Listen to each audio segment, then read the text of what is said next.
आप देख रहे हैं केवन न्यूज महाराष्ट्र जिंतूर।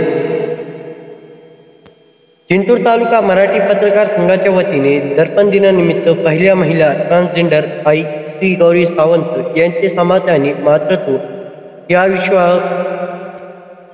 विषयावर मंगळवार दिनांक 7 जानेवारी 2025 रोजी संध्याकाळी 6 वाजता भाजी मंडई जुनी कन्या प्रशाला मैदानात व्याख्यानाचे आयोजन करण्यात आले।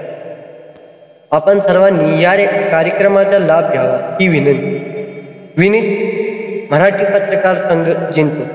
नमस्कार, मी शेख शकील, मराठी पत्रकार संघाचा अध्यक्ष, माझे सहकारी बालाजी शिंदे साहेब कार्याध्यक्ष।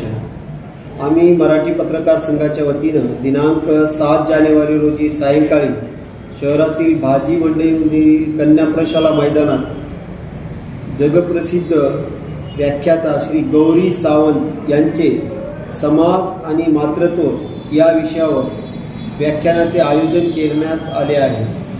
या गौरी सावंत यांनी एड्सग्रस्त मुलांसाठी तसेच तृतीयपंथी नागरिकांसाठी त्यांना समाजात सन्मानाने जगता यावं यासाठी भरीव काम केलेले आहे। आज भारतातील तृतीयपंथी नागरिक जे काही सुखी समाधानी आणि अभिमानाने जीवन जगत आहे ते श्री गौरी सावंत यांच्या कार्याची पोहोचपावती म्हणलं तरी वावगे ठरणार नाही। तर अशा जगप्रसिद्ध व्याख्याता आपल्या शहरामध्ये दिनांक 7 जानेवारी रोजी संध्याकाळी 6 वाजता कन्या प्रशाला मैदानात आपल्याला मार्गदर्शन करण्यासाठी येणार आहेत।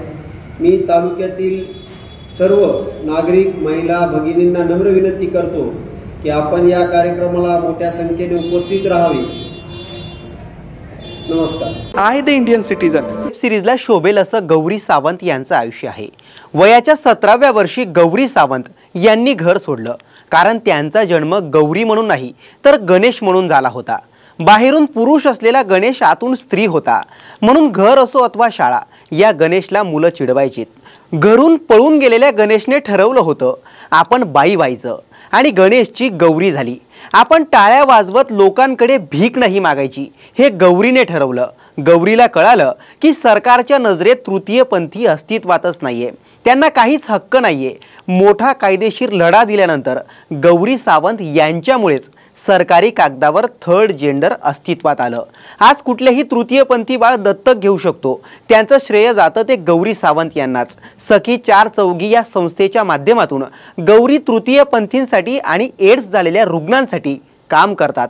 त्यांचा हा प्रवास अनेकांसाठी प्रेरणादायी